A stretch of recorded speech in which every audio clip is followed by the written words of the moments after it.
नमस्कार। आज हम रॉबर्ट ग्रीन की मशहूर किताब मास्टरी के कुछ अहम हिस्सों पर गहराई से बात करेंगे। जी। ये किताब समझाती है कि किसी भी फील्ड में टॉप पर यानी मास्टर लेवल तक कैसे पहुंचा जाए। सही कहा। हम अक्सर सोचते हैं कि कुछ लोग पैदाइशी जीनियस होते हैं, महानता उनमें बस होती है। हाँ, जैसे जन्मजात हो। लेकिन ग्रीन का मानना है कि महारत कोई जादुई चीज नहीं, बल्कि एक सोची समझी प्रक्रिया है, एक रास्ता है अच्छा, जिसे कोई भी अपना सकता है, बस सही तरीके अपनाने होंगे। तो हमारे पास ग्रीन की किताब के कुछ खास अंश है। आज हमारी कोशिश रहेगी कि इन विचारों को थोड़ा खंगालें और समझें कि कैसे कोई अपने अंदर की असली आवाज या मकसद उसको पहचान कर, हाँ, फिर सीखने के एक दौर से गुजरकर, लोगों को समझने की कला सीखकर और अपनी रचनात्मकता को जगाकर उस महारत तक पहुंच सकता है। बिल्कुल। और इसमें सबसे दिलचस्प बात शायद ये है कि ये सफर शुरू होता है अपनी खासियत, अपनी यूनिकनेस को पहचानने से। अपनी पहचान से। हाँ, ये पहला कदम है। और फिर लगातार सीखना और बदलते वक्त के साथ ढलना, ये इस यात्रा की बुनियाद है। तो फिर चलिए इस सफर को शुरू करते हैं। ये महारत आखिर है क्या चीज? ग्रीन कहते हैं कि ये वो गहरा एहसास है जब हमें लगता है कि हम दुनिया को, दूसरे लोगों को और खुद को बेहतर समझ रहे हैं और उन पर हमारा ज्यादा नियंत्रण है। हाँ, जैसे शायद लियोनार्डो डा विंची या चार्ल्स डार्विन महसूस करते होंगे। हाँ, और कमाल की बात ये है कि ये सिर्फ किस्मत या टैलेंट का खेल नहीं है। अच्छा। डार्विन खुद मानते थे कि बचपन में वो कोई असाधारण तेज दिमाग वाले नहीं थे, औसत बुद्धि के थे। सच में? हाँ, लेकिन उनमें कुछ खास था जिसने उन्हें इतना महान वैज्ञानिक बनाया। वो क्या था? क्या वो जुनून था? हाँ, जुनून, बिल्कुल। बचपन से ही प्रकृति और जीव विज्ञान में उनकी गहरी रुचि थी। उनके पिता चाहते थे कि वो डॉक्टर बने, फिर पादरी बने। हाँ, दबाव था। लेकिन डार्विन का दिल तो बस प्रकृति के रहस्यों में लगता था। जब उन्हें HMS बीगल जहाज पर प्रकृतिवादी बनकर दुनिया घूमने का मौका मिला, उन्होंने पिता के विरोध के बावजूद उसे चुन लिया। ये उनकी अंदरूनी पुकार थी, जिसे ग्रीन लाइफ टास्क या जीवन का कार्य कहते हैं। अच्छा, तो ये लाइफ टास्क पहचानना ही पहला कदम है, मतलब ये सबसे जरूरी है। बिल्कुल। ग्रीन कहते हैं कि हम सब जेनेटिक रूप से अनोखे हैं, है ना? हाँ। और हमारे अंदर कुछ खास झुकाव होते हैं। ये झुकाव ही हमारी उस अंदरूनी आवाज के संकेत हैं। उन्हें पकड़ना। हाँ, उन्हें पकड़ना और उन पर चलना ही महारत की राह का पहला और सबसे अहम मोड़ है। लियोनार्डो डा विंची के साथ भी तो कुछ ऐसा ही था। बिल्कुल। बचपन से सीखने की गजब की ललक। हाँ। जब वो वेरोक्यो के स्टूडियो में काम सीख रहे थे, तो वो सिर्फ नकल नहीं करते थे, वो हर चीज को बेहतर बनाना चाहते थे। अपनी छाप छोड़ना चाहते थे। हाँ, अपने छाप। और याद है जब उन्हें सिस्टीन चैपल जैसे बड़े प्रोजेक्ट के लिए नहीं चुना गया? हाँ, वो निराश हुए थे। बहुत निराश हुए। उन्हें कलाकारों का संरक्षकों पर निर्भर रहना पसंद नहीं था। इसी छटपटाहट ने उन्हें फ्लोरेंस छोड़कर मिलान जाने के लिए प्रेरित किया, जहां उन्होंने अपनी शर्तों पर काम किया, अपनी अंदरूनी आवाज को बाहरी दबावों से ऊपर रखा। लेकिन ये आवाज सुनना इतना आसान कहाँ होता है? परिवार की उम्मीदें हैं, समाज का दबाव है, ये सब हमें भटका सकते हैं। यही तो सबसे बड़ा खतरा है। अक्सर हम सुरक्षित रास्ते चुनने के चक्कर में या दूसरों जैसा बनने की कोशिश में हाँ। अपनी उस खासियत को, उस अंदरूनी चिंगारी को खो देते हैं। तो इसका हल क्या है? क्या ग्रीन कोई रास्ता सुझाते हैं? वो कहते हैं कि करियर को सीधी लकीर मत समझें। अच्छा। इसे एक यात्रा की तरह देखें, जिसमें मोड़ और घुमाव होंगे। अपनी दिलचस्पी से शुरुआत करें, फिर खोजबीन करें, समझें कि आपको सच में क्या भाता है, क्या नहीं। खुद को समझें। हाँ, और अपने हुनर को लगातार दहाते रहें। ये खुद को खोजने का सफर है। और जब हम ऐसा करते हैं तो न सिर्फ हमें फायदा होता है, बल्कि समाज को भी हमारी इस विविधता से लाभ मिलता है। जैसे आइंस्टाइन को बचपन में वो कंपास मिला था। हाँ। और उससे अदृश्य शक्तियों के बारे में जो जिज्ञासा जगी, वही उनके जीवन भर के काम का आधार बन गई। या फिर इंगमार बर्गमैन, जिन्हें 9 साल की उम्र में एक खिलौना सिनेमैटोग्राफ मिला और उनमें जादू रचने का जुनून पैदा हो गया। कमाल है। ग्रे कहते हैं कि हमें अपने बचपन की उन गहरी रुचियों को, उन शुरुआती इशारों को फिर से खोजना चाहिए, अपनी जड़ों तक लौटना चाहिए। बिल्कुल।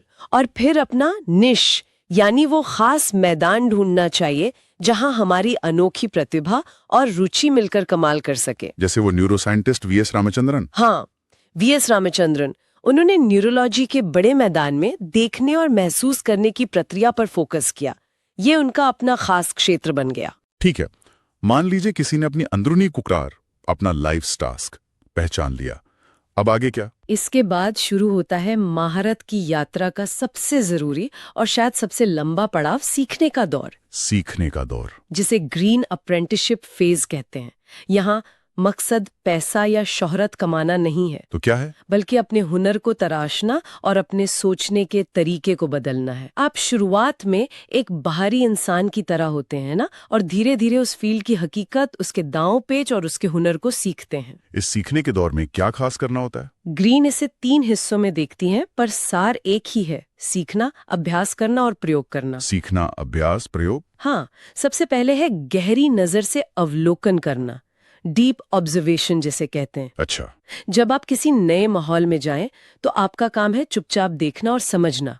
वहां के नियम क्या हैं, लोग कैसे काम करते हैं, ताकत किसके हाथ में है। मतलब जजमेंट पास नहीं करना। बिल्कुल नहीं। शिकायत या जल्दबाजी में राय बनाने के बजाय बस एक सीखने वाले की तरह सब कुछ सोखें। हर छोटा काम भी सीखने का मौका है। यानी पहले समझना, फिर बदलना। बिल्कुल। फिर आता है हुनर हासिल करना, स्किल एक्विजिशन, यानी अभ्यास, अभ्यास और अभ्यास। प्रैक्टिस। हाँ, प्रैक्टिस। जैसे साइकिल चलाना सीखने के बाद आप भूलते नहीं भूलते। वैसे ही लगातार प्रैक्टिस से हुनर आपके नर्वस सिस्टम का हिस्सा बन जाता है। आपका दिमाग फिर छोटी छोटी बातों में नहीं उलझता, बल्कि पूरी तस्वीर देख पाता है, पैटर्न समझ पाता है। इसे ग्रीन टैसिट नॉलेज कहती हैं, वो समझ जो सिर्फ करने से आती है, बताने से नहीं। ये सुनने में तो थकाऊ लगता है, मतलब घंटों एक ही चीज करना। हाँ, हो सकता है, पर इसमें भी एक बात है। क्या? ग्रीन कहते हैं कि जब आप अभ्यास में पूरी तरह डूब जाते हैं, तो आप फ्लो की स्थिति में पहुंच सकते हैं। फ्लो? हाँ, जहाँ समय का पता नहीं चलता और काम में मजा आने लगता है। मशहूर डांसर मार्था ग्राम ने महसूस किया कि कमर्शियल शो उनकी असली रचनात्मकता को खत्म कर रहे हैं। पैसे तो मिल रहे होंगे। पैसे की जरूरत के बावजूद उन्होंने वो काम छोड़ दिया ताकि वो अपनी कला पर ध्यान दे सकें। ये समर्पण जरूरी है। समझ गया। और तीसरा कदम क्या है? तीसरा है प्रयोग करना, एक्सपेरिमेंटेशन। अच्छा। जो सीखा है उसे आजमा कर देखना, गलतियां करना और उनसे सीखना। यहीं से असली समझ और आत्मविश्वास आता है। और इसके लिए ग्रीन कुछ तरीके भी बताते हैं? हाँ, कुछ दिलचस्प रणनीतियां हैं। जैसे लेखिका जोरा नील हर्स्टन की तरह हमेशा अपनी सीमाओं को चुनौती देना, खुद को पुश करते रहना। हाँ, नया सीखते रहना, कभी संतुष्ट होकर ना बैठना। या फिर वो बास्केटबॉल खिलाड़ी बिल ब्रैडली। हाँ, बिल ब्रैडली। मुश्किलों का सामना करना। वो पैदाइशी बहुत तेज नहीं थे, लेकिन उन्होंने अपनी कमजोरियों पर घंटों मेहनत की। दर्द से भागे नहीं। वो दर्द और मुश्किल से भागे नहीं, बल्कि उन्हें गले लगाया। हेनरी फोर्ड का नजरिया भी सीखने लायक है। वो अपनी शुरुआती गाड़ियों की नाकामियों से। हाँ, वो कैसे सीखते थे? ऐसे सीखते थे जैसे कोई मैकेनिक खराब मशीन से सीखता है। निराश होने के बजाय वो हर असफलता को ये समझने का मौका मानते थे कि उनके आइडिया में क्या कमी है। गलतियां आपको हकीकत का आईना दिखाती हैं। सही कहा। तो सीखने का मतलब सिर्फ जानकारी इकट्ठा करना नहीं, बल्कि उसे अमल में लाना, गलतियों से सीखना और लगातार खुद को बेहतर बनाना है। सही पकड़ा। और ग्रीन एक और बात कहते हैं, कई तरह के हुनर सीखें जो आपकी मुख्य रुचि से जुड़े हों। अच्छा। हाँ, एक सीधे साधे करियर पथ के बजाय प्रयोग करते रहें, नई चीजें आजमाएं। पॉल ग्रैहम, जिन्होंने विया वेब और वाई कॉम्बिनेटर बनाया, इसका अच्छा उदाहरण है। ठीक है, हुनर सीख लिया, प्रयोग भी कर लिया, लेकिन एक रुकावट और है जिसके बारे में ग्रीन बात करते हैं, वो है इंसान। हाँ, इंसान। यानी सामाजिक दांव-पेंच, ऑफिस पॉलिटिक्स, ये महारत के राह में कैसे बाधा डालते हैं? ये बहुत बड़ी बाधा है। अगर हम सावधान ना रहें तो लोगों के साथ रिश्ते निभाने की मुश्किलें और ऑफिस की राजनीति हमारी सारी ऊर्जा चूस सकती है। हम अक्सर लोगों को वैसा नहीं देखते जैसे वो हैं, बल्कि उन पर अपनी उम्मीदें और भावनाएं थोप देते हैं। ग्रीन इसे भोला नजरिया या नाइफ पर्सपेक्टिव कहती हैं। तो उपाय क्या है? चाणक्य बनना पड़ेगा? चाणक्य नहीं, पर सामाजिक रूप से समझदार बनना पड़ेगा, सोशली इंटेलिजेंट। सामाजिक समझदारी? हाँ, इसका मतलब है लोगों को ज्यादा से ज्यादा असलियत के करीब देखना, उनके इरादे क्या हैं, उन्हें क्या चीज प्रेरित करती है, ये समझना, बिना अपनी पसंद नापसंद का रंग चढ़ाए। बेंजामिन फ्रैंकलिन का उदाहरण यहाँ बहुत सटीक लगता है।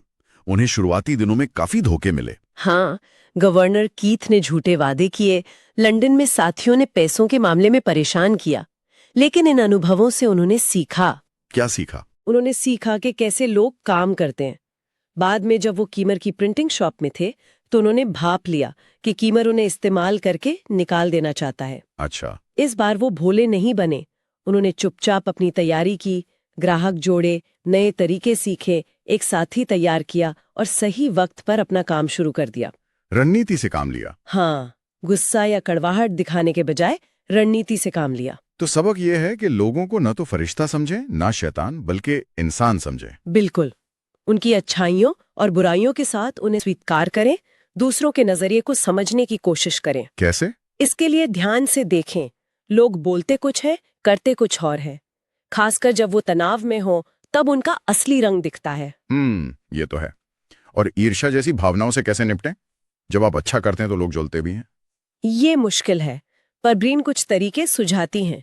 कभी कभी अपनी कोई छोटी मोटी कमजोरी जाहिर कर देना, हाँ। दूसरों के काम में सच्ची दिलचस्पी दिखाना या थोड़ा आत्म मजाक कर लेना माहौल को हल्का कर सकता है। अपनी कामयाबी का ज्यादा ढिंढोरा ना पीटना। बिल्कुल। ग्रिन कुछ घातक सच्चाइयों या डेडली रियलिटीज की भी बात करती हैं, जिनसे सावधान रहना चाहिए। जैसे कन्फॉर्मिटी, यानी दूसरों की नकल करने का दबाव, या रिजिडिटी, बदलने से इनकार करना। सिर्फ अपने बारे में सोचना। हाँ, सेल्फ ऑब्सेसिवनेस और पैसिव अग्रेशन, यानी पीठ पीछे वार करना। इनको पहचानना और इनसे बचना जरूरी है। बिल्कुल। इसके लिए कुछ रणनीतियां काम आ सकती हैं। पहली, अपने काम को बोलने दें। काम बोलेगा। हाँ, विलियम हार्वे ने खून के दौरे पर अपनी क्रांतिकारी खोज के बारे में सालों तक चुपचाप काम किया। अंत में उनके काम ने ही सबको इवैल्यूएट किया। अच्छा काम आपको फालतू की बहस और राजनीति से बचाता है। दूसरी रणनीति है सही छवि बनाना। Craft the appropriate persona. हाँ, लोग बाहरी दिखावे से राय बनाते हैं। कलाकार टेरेसीटा फर्नांडीज जानबूझकर अपनी पब्लिक इमेज को कंट्रोल करती हैं। मतलब झूठा बनना नहीं? नहीं, झूठा बनना नहीं, बल्कि ये समझना है कि लोग आपको कैसे देखते हैं और उसे समझदारी से मैनेज करना है। ठीक है।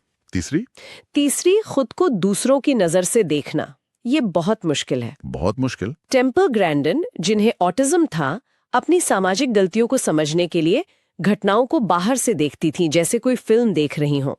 इससे उन्हें सुधार करने में मदद मिली। और चौथी, मूर्खों को बर्दाश्त करना।